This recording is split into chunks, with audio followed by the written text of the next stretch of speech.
Donc je ne révélerai pas plus, mais je dis que nous avons veillé à ce qu'il y ait un intérim. Ça ne sera évidemment pas le consul général qui nous fait ses adieux ce soir. Ce ne sera pas le ou la consul général qui s'installera de manière définitive à l'été prochain, puisqu'encore une fois, les migrations sont assez bien scandées en termes de saison, et c'est généralement au mois de septembre qu'arrivent les titulaires. Mais nous aurons, ton équipe aura quelqu'un ici pour assurer le lien entre tout ce que tu as fait et tout ce que j'espère fera ton ou ta successeur. Voilà. Mesdames et messieurs, je vous demande d'applaudir encore. Christian, et le remercier.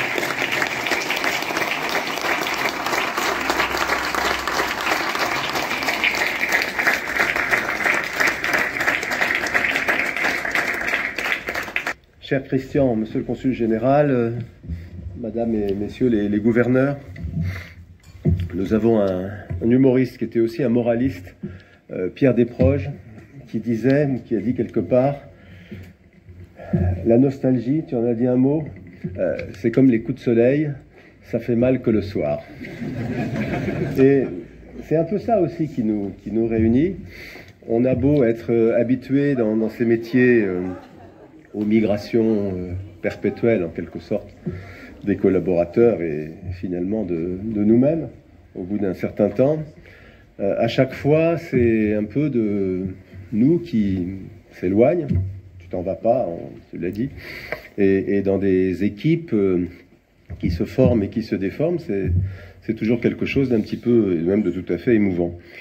Je voudrais être assez bref et te remercier. On pourrait te remercier pour beaucoup de choses et vous êtes tous, par votre présence, porteurs d'un peu de cette gratitude. Moi, je voulais simplement distinguer deux points qui m'ont vraiment frappé dans ces 2 ans que nous avons passés ensemble. Le premier, tu y as fait allusion, d'ailleurs au deuxième aussi, tu as maintenu en permanence, ici, parfaitement la flamme de la France. Et c'est pas peu de le dire ici, dans une ville comme Casa, parce que c'est pas n'importe quelle ville, Casa, au Maroc bien sûr, et même dans le monde. Et c'est encore moins n'importe quelle ville pour les Français, tu l'as dit tout à l'heure, dans un pays qui lui-même est si important pour nous. Et tu l'as fait avec l'élégance et la finesse que confère ta longue, tu l'as dit toi-même, carrière de diplomate, notamment dans le monde arabe. Tu l'as fait au contact des autorités, dans les conditions qui ont été rappelées. Tu l'as fait au contact de tous les Français. J'ai retrouvé aussi une remarque d'un autre moraliste, mais d'une époque un peu plus ancienne que Pierre Desproges, qui était La Rochefoucauld, et que tu as fait mentir. Et La Rochefoucauld avait écrit « Il est plus facile de paraître digne d'emploi qu'on n'a pas que de celui qu'on exerce. » Autrement dit, il y a beaucoup de gens qui font semblant et qui ne sont pas droits dans leurs souliers et là où ils doivent être. Et toi, je trouve qu'avec cette finesse, cette distinction qui te caractérise, tu n'as jamais, il faut dire que c'est déjà beaucoup, cherché à être autre chose que cette responsabilité éminente qui était d'être le consul général de France à Casablanca et dans la circonscription. Tu as parlé tout à l'heure de ta circonscription. Je me souviens pour ma part d'avoir partagé avec toi une excursion assez mémorable à Beni Mellal, où nous avons même été trouver avec un peu de difficulté un Français qui avait ouvert un restaurant gastronomique. Enfin, il nous a un peu échappé, mais on a fini par le rattraper. Et donc j'ai vraiment beaucoup appris à ton contact et beaucoup apprécié tes qualités humaines. Je crois qu'elles nous manqueront tous et elles me manqueront à moi en particulier. Le deuxième et dernier point, tu l'as évoqué aussi, c'est que tu as vraiment su jouer en équipe à un moment justement où il nous fallait tous serrer les rangs.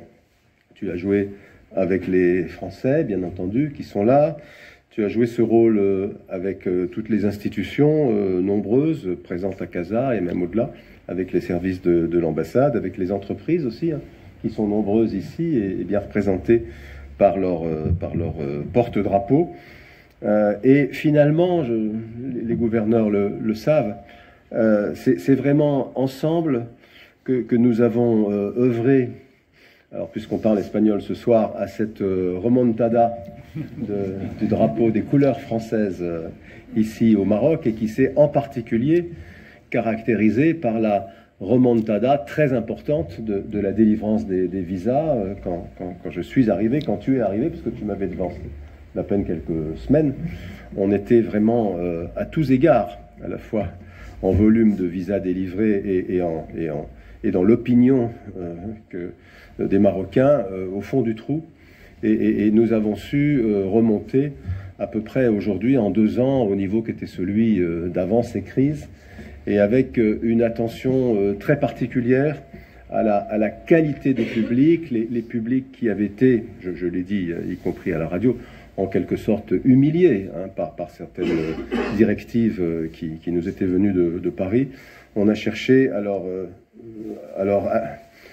grâce à toi, et c'est l'occasion aussi de remercier et de féliciter tes équipes, alors proposer un visage beaucoup plus amène, et surtout une réactivité et une efficacité dans la délivrance des visas. Alors, il y aura certainement plein de gens ici qui pourront nous dire qu'on n'est pas encore au top du top, mais on a singulièrement changé de braquet dans cette question, et ça n'a pas peu compté dans la remontada générale de la France, parce que il y a évidemment de grandes choses qui ont été faites par le président de la République avec Sa Majesté pour réaffirmer notre alliance historique sur les questions essentielles, existentielles du Royaume, mais il était aussi très important de pouvoir changer un peu, le plus possible, l'attitude que nous avions à l'égard d'une population à laquelle nous sommes liés par tant de liens. Bref, ensemble, nous aurons fait bien du chemin entre les heures sombres de 2023 et les lumières de l'année passée. Alors, s'il est triste, toujours un peu triste, comme je l'ai dit en préambule, de perdre un compagnon de marche, je me réjouis de savoir, tu l'as avoué, tu l'as confessé, si je puis dire, qu'au lieu de rentrer en France ou d'être envoyé dans une destination lointaine et exotique, tu seras encore plus près de l'ambassade, et modestement 2 mois, dans les mois qui vont venir. C'est un peu égoïste pour tous ceux ici qui te regrettent déjà, mais c'est un fait dont je me réjouis. Il n'est pas très facile de te remplacer, et nous avons veillé à ce qu'il y ait un intérim qui soit à la fois à la mesure de ce que tu laisses et à la mesure de ce que nous devons à Casablanca. Ça, c'est un petit... Alors là, on ne parle plus espagnol, mais on parle anglais, ce qui se parle aussi beaucoup maintenant au Maroc. C'est un petit teasing, donc je ne révélerai pas plus, mais je dis que nous avons veillé à ce qu'il y ait un intérim. Ça ne sera évidemment pas le consul général qui nous fait ses adieux ce soir. Ce ne sera pas le ou la consul générale qui s'installera de manière définitive à l'été prochain, puisqu'encore une fois, les migrations sont assez bien scandées en termes de saison, et c'est généralement au mois de septembre qu'arrivent les titulaires. Mais nous aurons, ton équipe aura quelqu'un ici pour assurer le lien entre tout ce que tu as fait et tout ce que j'espère fera ton ou ta successeur. Voilà. Mesdames et messieurs, je vous demande d'applaudir encore. Et le remercier.